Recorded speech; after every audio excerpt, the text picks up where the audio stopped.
갈대아 우루라고 하는 고향 땅을 떠난 지 62년,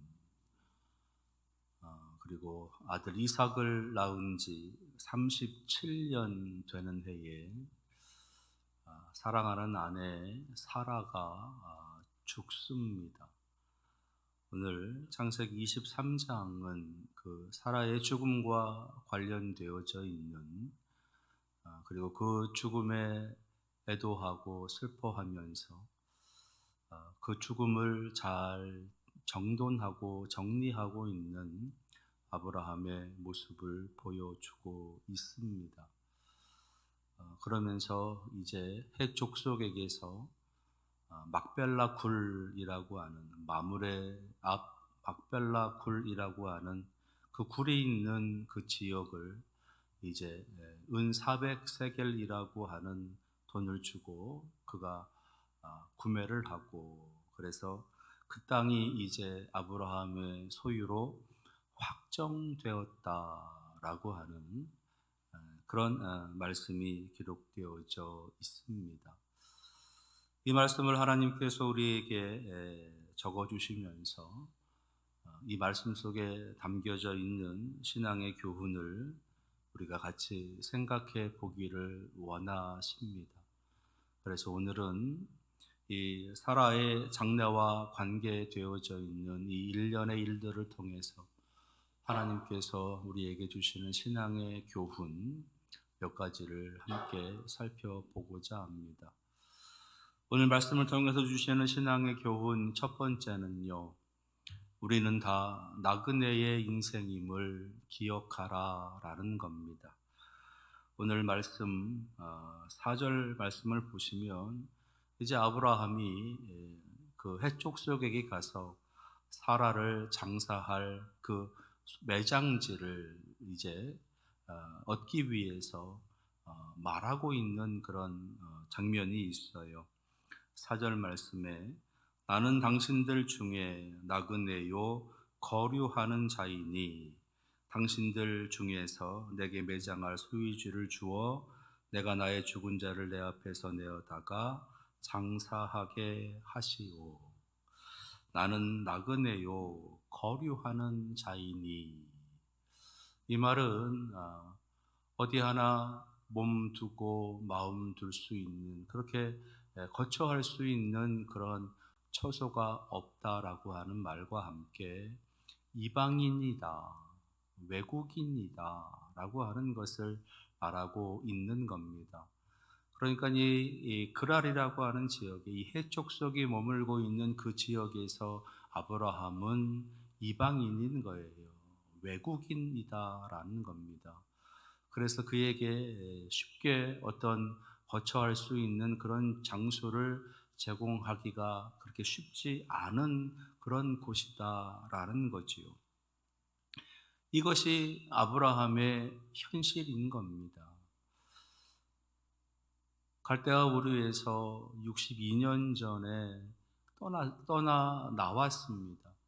갈대아 우르라고 하는 그 고향 땅을 떠나서 이제 하란을 거쳐서 가나안 땅으로, 또 가나안 땅에 내려왔다가 애굽으로 갔다가 또 가나안 땅으로 올라오고, 또 가나안 땅에 여기저기를 다니면서 그가 생활을 했었어야 했습니다. 늘 장막을 치는 그런 삶을 살아야 했고, 장막을 치면서 그 안에 거주하면서 살아야 됐고, 목초지를 따라서 여기저기를 움직여야 되는 삶을 살았습니다. 우물을 얻기 위해서 오랜 노동을 해야 되는 그러한 고통의 시간을, 어려움의 시간도 보내야 됐고, 우물을 빼앗기면 또 다른 곳으로 옮겨야 되고, 또 빼앗기면 또 옮겨야 되고, 그렇게 하면서 그가 그 지역에 살고 있었던 겁니다. 그것이 이 아브라함의 모습, 아브라함의 현실이라는 거예요. 그랄이라고 하는 곳에서 이 해족속들이 아브라함에게 땅 한 덩어리 그렇게 내어주지 않은 그러한 안타까운 삶을 살고 있었던 것이 바로 아브라함의 모습, 아브라함의 현실이다라는 겁니다. 그게 자기의 모습이다라고 하는 것을 이제 해족속에게 보여주고 있는 겁니다. 하나님께서는 이 아브라함의 이 나그네와 같은 인생, 이 이방인과 같은 그 인생의 모습이 바로 우리들의 모습이다라고 하는 것을 기억해라라는 거예요. 이방인이다, 거류하는 사람이다, 떠돌아다니는 나그네 인생이다라고 하는 것은 결국은 어디론가를 가야 되는 그런 인생이다. 마지막 최종 종착지가 있음을 의미하는 것이기도 하지요. 우리들도 마찬가지입니다. 이 땅에 출생을 해서 하나님께서 허락하신 연수대로의 삶을 다 살게 되면 하나님의 부름을 받게 되어져 있는 겁니다. 우리들만 하나님의 부름을 받는 것이 아니라 이 세상에 있는 모든 사람들은 다 하나님의 부름을 받는 겁니다. 그것이 죽음이라고 하는 이름으로 우리가 하나님의 부름을 받게 되는 거예요. 그렇게 하나님의 부름을 받은 자는 이제 하나님의 앞에 서서 심판을 받게 되는 거지요. 그러니까 나그네 인생이다, 이방인이다 라고 하는 것은 결국 우리들은 다 하나님 앞에 서야 될, 하나님의 그 심판의 자리에 서야 될 존재들이다 라고 하는 것, 그것을 기억해라. 그것을 꼭 기억하고 살아라. 이 땅에서 내가 천년 만년 영원토록 살아갈 수 있는 존재가 아니다. 우리는 반드시 하나님의 죽음이라는 부름을 받게 된다. 그때 우리는 하나님 앞에 서게 될 것이다 라고 하는 것, 그것을 꼭 기억하면서 살아야 된다. 그것을 하나님께서 오늘 말씀을 통해서 우리에게 알려주시는 겁니다. 이 땅에서 영원토록 살 수 있는 존재가 아님을 우리는 인정해야 되고, 비록 좀 젊다고, 조금 더 건강하다고, 조금 더 있다고, 조금 더 많은 것에 많은 힘을 가지고 있다고, 그것으로 모든 것이 해결되는 것이 아님을 기억을 하면서 우리가 반드시 하나님 앞에 서게 될 그 날을 지금 이 땅에서 지금의 우리의 이 시간 속에서 준비하며 살아가야 되는 것이에요. 오늘 그것을 다시 한번 우리의 마음에 기억하시는 여러분들 되시기를 바랍니다. 오늘 말씀을 통해서 주시는 신앙의 교훈 두 번째는요, 축복의 통로의 삶을 잘 살아가라 라는 겁니다. 축복의 통로의 삶을 잘 살아가라. 오늘 아브라함은 이 축복의 통로의 삶을 참 잘 살고 있었던 것 같아요. 지난번에 우리가 이 그랄에 있는 왕 아비멜렉과 이 아브라함이 서로 어떤 언약을 맺는 그런 장면을 함께 나누었던 기억이 있습니다. 부엘세바 언약이라고 하는 그 언약을 이 아비멜렉과 아브라함이 이제 체결하고 있는 모습 속에서 이 아비멜렉이 아브라함을 찾아오고 있어요. 그의 군대 장관을 거느리고 아브라함을 찾아오면서 그 아브라함에게 하는 말이 내가 보건대 하나님께서 당신과 함께 하신다.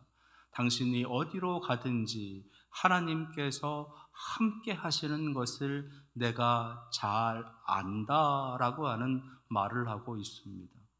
그 말은 뭐냐 하면 아브라함이 이렇게 다니는 모습을 보면, 아브라함이 생활하는 그런 모습을 보면 누군가가 꼭 도와주는 것 같은, 그의 삶 속에 뭐라고 설명할 수 없는 그런 은혜가 깃들고 사랑이 깃들고 하는 것을 이 아브라함이라고 하는 그 사람이 보고 있었다라는 것이에요.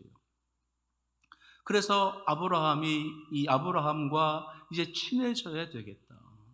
아브라함과 함께 하게 되면 그 아브라함이 누리게 되는 그 평안과 그 형통과 그 평탄함의 은혜, 그 복을 나도 함께 누릴 수 있을 것 같다라고 하는 그런 기대와 그런 소망을 가지고 아브라함을 찾아왔다는 겁니다.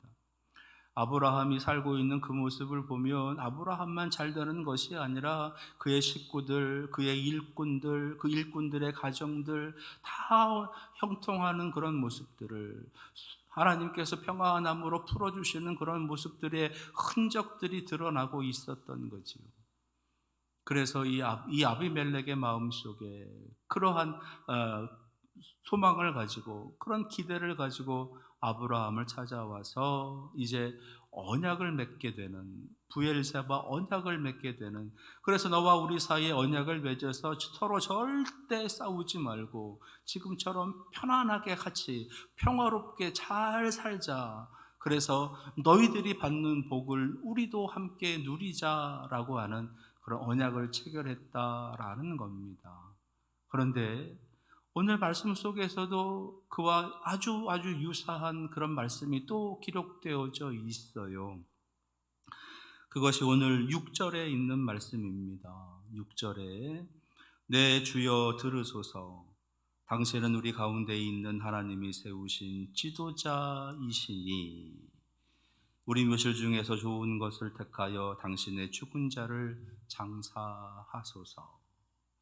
이 해족속이 이 아브라함이 찾아와서 내 아내 사라를 이제 장사 지낼 그 한 작은 땅을 좀 달라고 하니까 거기에 대해서 이 해족속이 지금 대답하고 있는 겁니다. 근데 뭐라고 대답하느냐? 네, 주여 들으소서.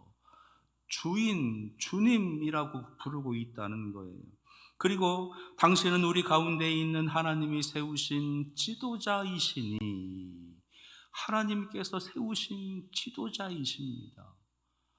당신을 통해서 우리에게 복이 임하고, 당신을 통해서 우리의 삶을 알아가고, 당신을 통해서 어떻게 살아가야 될지를 알게 하시기 위해서 하나님이라고 하는 그 신이 당신을 우리에게 보낸 분이십니다 라고 하는 그런 말을 하고 있다는 겁니다. 그 말은 아까 아비멜렉이라고 하는 사람이 말하고 있는 거와 같은 거지요. 당신을 보면서 우리가 무엇을 하며 살아가야 될지, 인생을 어떻게 살아가야 될지, 삶의 문제 속에서 어떻게 그것을 대처하며 살아가야 될지를 우리가 배웁니다. 당신은 우리의 인생의 지도자이십니다. 인생의 모범입니다. 라고 하는 그러한 말을 하고 있다는 거예요. 아브라함을 통해서 그가 거주하고 있는 그 주변, 그 인근, 그 지역의 그 땅에, 그 나라에 하나님의 복이, 하나님의 평안의 복이 그렇게 임하고 있었다라고 하는 증거가 그렇게 나타나는 겁니다. 창세기 12장에서 하나님께서 아브라함과 하셨던 약속 중에 내가 너를 축복하는 자에게 복을 내리고 너를 저주하는 자에게 내가 저주하리니 라고 하시는 그 말씀이 이렇게 이 가나안 지역에, 이 해쪽 속에 있는 이 땅에도 이렇게 이루어지고 있었다라는 겁니다. 그러니까 해쪽 속에 있는 사람들이 아브라함을 칭찬하는 거예요. 아브라함을 자랑하는 거예요. 아브라함에 대해서 선한 말들을 하고 아브라함이 하는 일들을 다 도와주려고 하고 선대하고 있는 겁니다. 그래서 외국인에게, 이방인에게 땅 한 덩어리 주려고 하는 그런 마음이 어떻게 생겨났는지 선뜻 주고 있는 거예요. 그것도 당신이 보기에 좋은 땅 아무데나 어디든지 정하기만 하면 그 땅에 가서 장사할 수 있습니다 라고 그렇게 선대하고 있다는 겁니다. 저는 종종 우리 교회와 우리 성도들의 살아가는 삶의 모습을 위해서 기도하면서 하나님, 우리 교회가, 우리 성도들의 삶이, 우리와 더불어 살아가는 이 지역 주민들, 우리와 함께 살아가는 이웃들에게 칭찬과 존경을 받게 하옵소서. 좋은 소문이 퍼져가고 좋은 말들이 나가고 그들이 우리를 오히려 축복해 줄 수 있는 그런 교회와 성도들이 되게 하옵소서. 악한 소문 나가지 말게 하시고 안타까운 소리 듣지 아니하게 하시고 나쁜 말들 나가지 않게 하여 주시고 모함 많은 소리도 듣지 않게 하옵소서. 그렇게 하나님 앞에 종종 기도합니다. 그리고 우리 성도들에게도 그렇게 같이 기도하자고 그렇게 기도의 제목으로 내놓기도 하는 거예요. 아브라함은 그의 아내 사라를 이제 사라의 죽음에 안타까워하면서 그 사라의 죽음을 이제 장례하는 과정 속에서 주변에 있는 이웃들, 해족속이라고 하는 그 이웃들로부터 그렇게 선대함을 받고 있었다라고 하는 것. 그가 그 땅에서 복의 통로로 어떻게 살았는지를 보여주는 증거가 되는 거지요. 이 말씀을 우리에게 주시면서 너희들도 너희가 살아가는 삶의 모든 곳에서 복의 통로로 잘 살아가라. 복의 통로로 잘 살아가라. 더 사랑해주고 아껴주고 축복해주고 그들을 위해서 기도해주고 위로해주고 안아주면서 그렇게 잘 살아가라 말씀하시는 겁니다. 오늘 이 말씀의 은혜가 여러분들에게 임하기를 축원합니다. 여러분들이 사는 곳에서, 여러분들이 있는 곳에서 하나님 주시는 복을 함께 누리고 그들로부터 오히려 축복을 받는, 그들에게 칭찬과 존경을 받고 그들에게 도전이 되고 모범이 되시는 여러분들 되기를 바랍니다. 세 번째 말씀을 통해 주시는 신앙 교훈은요, 세상에 있는 것들을 얻을 때 반드시 합당한 대가를 지불하라는 겁니다. 합당한 대가를 지불하라. 세상은 자꾸 조금 편리한 방법을 사용하라 말합니다. 세상은 자꾸 조금 더 욕심을 내도 괜찮다 말합니다. 세상은 자꾸 조금 다른 방법을 가지고 이득을 취해도 괜찮다 말합니다. 근데 그 다름의 방법, 다름의 모습들이 자꾸 더 심해지고 더 커지고 강해지게 되었다는 거예요. 그래서 온당하지 못한 방법들을 취하는 겁니다. 합당하지 못한 방법들을 취하는 거예요. 불의한 방법을, 부정한 방법을, 악한 방법을 취하라라고 하는 겁니다. 그렇게 해서 얻어도 된다. 그렇게 해서 얻어도 괜찮다. 그렇게라도 얻어야 된다. 그렇게라도 빼앗아야 된다. 그렇게 가르치는 거예요. 그래서 이 땅에 수많은 불법이, 수많은 악행이, 수많은 불의가, 수많은 부정이 그렇게 저질러지는 것 아니겠습니까? 지금껏 여러분들이 수많은 대통령 후보들 봐왔지 않습니까? 수많은 정치인들의 모습 봐왔지 않습니까? 부정하지 않은, 불의하지 않은, 불법하지 아니하는 아무도 찾을 수가 없어요. 물론 그것이 인생이기는 하고 그것이 우리 인간의 연약함이기는 하지만, 그러면서 그 안에서 우리들 안에서 그것을 어느 정도 방조하고 어느 정도 인정하고 어느 정도 덮어주려고 하고, 그러면서 나도 그러니까 나도 그렇게 해도 괜찮을 거야, 나도 그렇게 할 수 있어, 아니 나도 그렇게 해야 되겠다, 그렇게 하면서 나아가게 되었다라는 거죠. 오늘 아브라함은요 그렇게 하지 않고 있어요. 해족속이라고 하는 사람들이 아주 선한 마음으로 아브라함에게 당신이 필요한 땅을 얼마든지 마음껏 가지십시오 라고 그렇게 말하고 있습니다. 근데 아브라함은 그렇게 하지 않아요. 끝끝내 거기에 합당한 대가를 지불하는 겁니다. 오늘 해족속이 이 아브라함에게 무려 4번에 걸쳐서 가져가세요. 필요한 대로 쓰세요. 어디든지 사용하세요. 라고 계속해서 아브라함에게 권유하고 있어요. 4절에서 7절에서 9절까지 12절, 13절, 16절에 걸쳐서 계속해서 그렇게 권유하고 있습니다. 근데 아브라함은 그때마다 아니라고 나는 그렇게 하고 싶지 않다고 그러면서 합당한 대가를 지불하고 있다는 겁니다.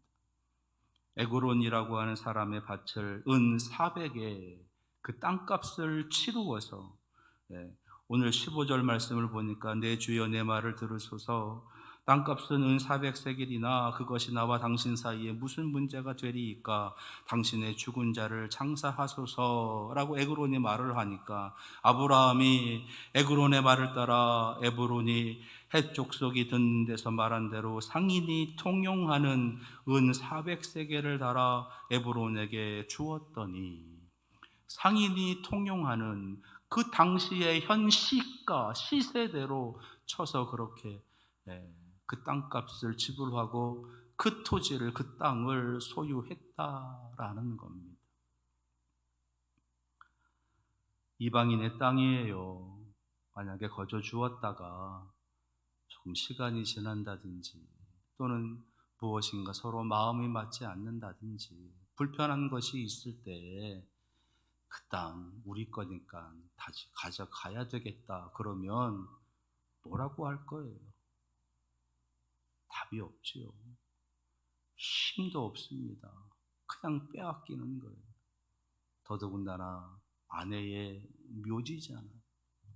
그냥 빼앗겨 버리게 되는 겁니다. 아브라함은 거기까지 생각했는지는 모르겠어요. 그러나 아브라함은 그 땅값을 충분히 다 치르면서 그 땅을 자신의 이름으로 확정했다. 많은 해족속들 사람들 앞에서 확정했다. 여기서 확정했다라고 하는 것의 그 히브리어의 원어의 모습을 보게 되면 법적인 용어예요. 법적인 효력이 있는 어떤 근거로 제시할 수 있는 그런 문서화할 수 있는 그러한 모습이다라는 거죠. 우리도 지금으로 이야기한다면 등기 이전이 된 거예요. 등기 이전. 그렇게 아브라함은 그 땅을 그렇게 거기에 걸맞는 합당한 대가를 지불을 해서 그렇게 땅값을 가지고 그 땅을 취하고 있다는 겁니다. 편한 방법 취하지 않았어요. 조금 편리한 방법으로 가지 않았습니다. 대수롭지 않은 방법을 취하지 않았어요. 보다 더 꼼꼼하게, 더 점검하면서 분명한 방법을 취하고 있는 겁니다. 조금 이득 취하기 위해서 불의하거나 불의한 방법을 사용하지 않고 있어요. 불의한 이득을 탐하지 않고 불의한 재물을 가지려고 하지 않고 자기에게 합당한, 자기에게 걸맞는, 자기에게 꼭 맞는 일용할 것들로, 합당한 것들로 자신의 삶을 그렇게 다스리고 있었다라는 겁니다. 우리는 어떤가요? 여러분들은 어떠신가요? 오늘 하나님께서 우리의 삶 속에서 얻어지는 것들, 우리가 소유하고 있는 것들, 합당한 대가를 가지고 소유하려고 계획하는 것들까지도 다 포함해서 그 안에서 어떤 불의함도 부정함도 없이 합당함으로 그것을 다 지불하고 얻으라라고 하시는 말씀이십니다. 여러분들의 삶 속에 늘 불의하지 않는 하나님 주시는 공의와 정의의 그 기준을 삼아 나아가시는 여러분들 되시기를 바랍니다. 자, 그리고 마지막 4번째는요. 이게 제일 중요한데, 4번째는요. 작은 것이라도 하나님의 나라가 임하게 하라라는 겁니다. 4번째 주시는 교훈은요. 작은 것이라 하더라도 거기에 하나님의 나라를 담아라. 하나님의 나라를 담아라. 하나님께서 아브라함을 부르셨을 때 아브라함과 하나님과 가지고 있었던 꿈은 뭐냐 하면 그 땅에 하나님의 나라를 이제 만들어가는 거였어요. 그래서 아브라함에게 하나님께서 약속하신 것이 세 가지입니다. 뭐냐 하면 먼저는 민족에 대한 약속을 해주셨어요. 그리고 땅에 대한 약속을 해주셨습니다. 그리고 축복의 통로, 하나님의 주권을 통해서 백성들에게 임하게 될 하나님의 어떤 축복의 통로를 그렇게 약속해 주셨어요. 보통 나라의 구성 요소, 국가의 구성 요소를 이야기할 때 국민, 주권, 그리고 영토라고 이야기를 해요. 국민, 백성들이죠. 사람들이죠. 영토는 땅이고 그 주권은 이제 국민들에게서 나오는 그 힘, 그것을 가리켜서 주권이라 하지 않습니까? 하나님의 나라도 마찬가지로 거기에 맞는 거죠. 그래서 아브라함을 통해서 민족을 이루게 하겠다. 하나님 나라의 백성을 이루게 하겠다는 거고, 그리고 하나님께서 주시는 그 땅, 하나님의 나라가 임하게 될 그 영토, 그 하나님의 다스리심이, 하나님의 통치하심이 임하는 그 장소를 약속해 주신 겁니다. 그리고 하나님의 주권을 통해서 우리의 삶 속에 나타나게 될 축복의 통로의 삶을 약속해 주신 거예요. 근데 오늘 이 창세기 23장은요, 그 전에 이제 하나님께서 주신 하나님의 백성에 대한 약속, 그리고 하나님이 그 축복의 통로에 대한 약속이 23장 전까지 이루어진 것을 우리에게 보여줍니다. 이삭이 태어났어요. 그리고 아비멜렉, 그리고 오늘 해족속과 이제 선한 어떤 언약 관계를 맺게 하시면서 복의 통로에 그런 삶을 살게 하십니다. 근데 한 가지 없는 게 있지요. 그게 뭐냐? 영토, 땅이 없는 거예요. 창세기 23장은 그래서 그 땅을 확정 짓는 겁니다. 근데 하나님 나라의 영토 그러면 좀 뭔가 좀 이렇게 좀 거창하고 막 그러면 좋겠다라는 그런 마음이 들지 않습니까? 근데 그 시작이 지금 사라를 장례하기 위한 매장지, 아주 초라한 모습, 어떻게 보면 부족한 모습, 아주 연약한 그런 모습.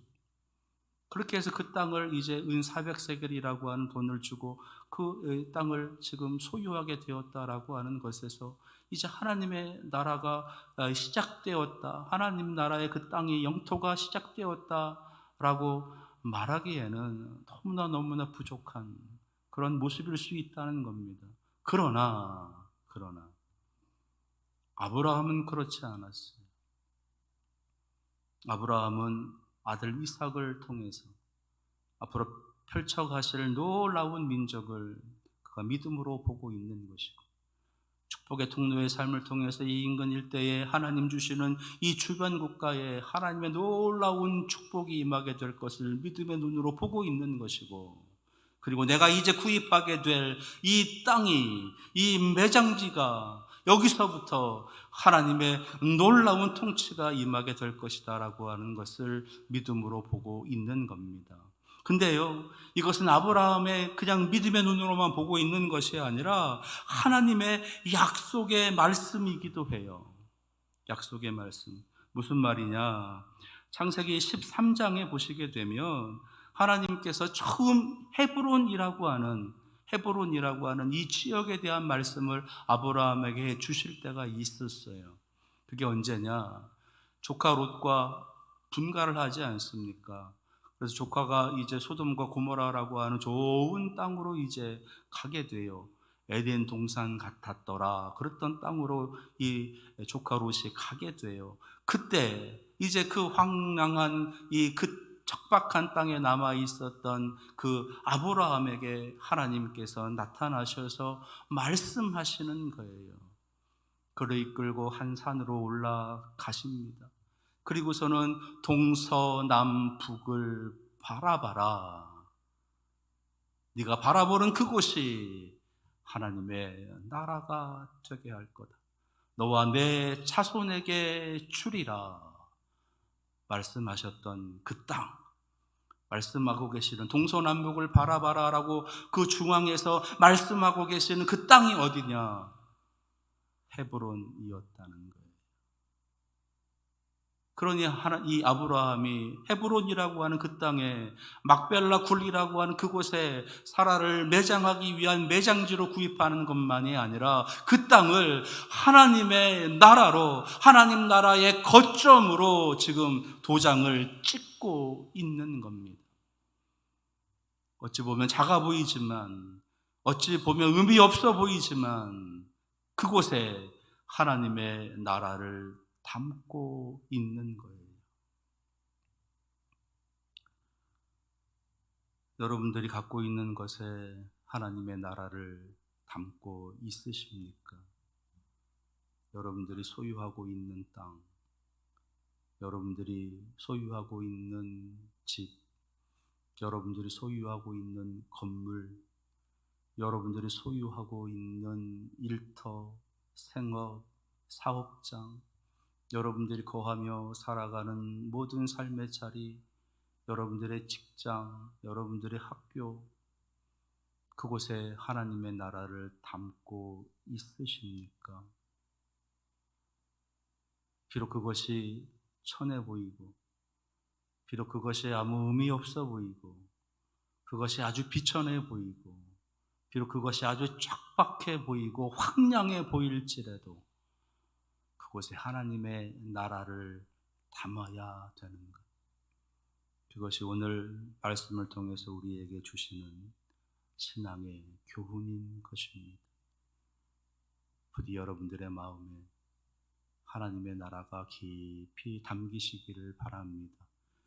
그리고 여러분들이 가지려고 하는 것, 여러분들이 갖고 있는 것, 여러분들이 갖고자 계획하는 모든 것들이 하나님의 나라의 거점으로 하나님 앞에 드려질 수 있는, 그렇게 하나님 앞에 도장 찍을 수 있는 아브라함처럼 아브라함의 소유로 확정되었더라 라고 하시는, 하나님의 나라로 확장되었더라, 하나님 나라의 거점으로 확장되었더라 라고 하는 이런 선포함이 있는 그런 여러분들의 삶이 되시기를 바랍니다.